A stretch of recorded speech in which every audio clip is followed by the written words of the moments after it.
ही बातमी आहे बसच्या अपघाताची. घडलं असं की ट्रॅक्टरच्या मागील ट्रॉलीला धडक बसल्याने म्हैसाळ जवळ कर्नाटक परिवहन विभागाची एसटी बस 30 फूट खड्ड्यात कोसळून झालेल्या अपघातात चालकासह 21 जण जखमी झाले. बुधवारी सकाळी झालेल्या या अपघातातील जखमींना उपचारासाठी मिरज वैद्यकीय महाविद्यालयाच्या रुग्णालयात दाखल करण्यात आले. त्या बसमधून 45 प्रवासी प्रवास करीत होते. या अपघातात 20 प्रवासी आणि बस चालक हे सर्व जखमी झाले.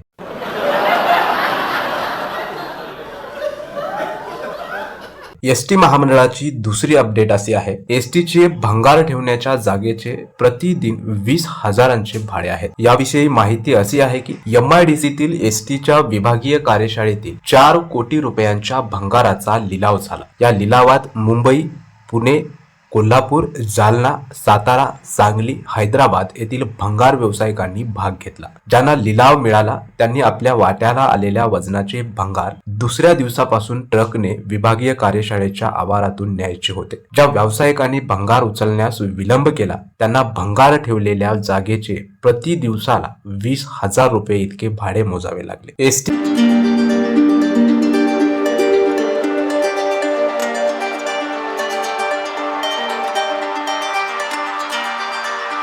महामंडळाची आणखी एक अपडेट समोर येत आहे. सरकारी अधिकाऱ्यांमुळे एसटी महामंडळाला 30 कोटींचा फटका. हा आरोप कामगार संघटनेचा आहे. एसटी महामंडळाच्या अखत्यारीत असलेली दुकाने, गाळे यांची मुदत संपूनही अशा गाळेधारकांना बाहेर काढण्यात आले नाही. त्यांच्या परिणामी एसटी महामंडळाचे मोठं आर्थिक नुकसान होत असल्याचा आरोप महाराष्ट्र एसटी कर्मचारी काँग्रेसचे सरचिटणीस श्रीरंग बर्गे यांनी केला आहे. त्यांच्या म्हणण्यानुसार एसटी महामंडळाच्या उत्पन्नाचा स्रोत असलेले वाणिज्य आस्थापना म्हणजेच दुकान गाळे, हॉटेल गाळे, पानटपऱ्या मुदत संपूनही घुसखोरांच्या ताब्यात आहेत. त्यांना बाहेर काढण्याचा अधिकार हा निवासी उपजिल्हाधिकाऱ्यांचा आहे. पण त्यांनी आस्थापना धारकांशी हात मिळवणी करून वेळीच कारवाई न केल्याने आर्थिक आणीबाणीच्या काळात एसटीला तब्बल 30 कोटी रुपयांचा फटका बसत असल्याचा आरोप महाराष्ट्र एसटी कर्मचारी काँग्रेसचे सरचिटणीस श्रीरंग बर्गे यांनी केला आहे.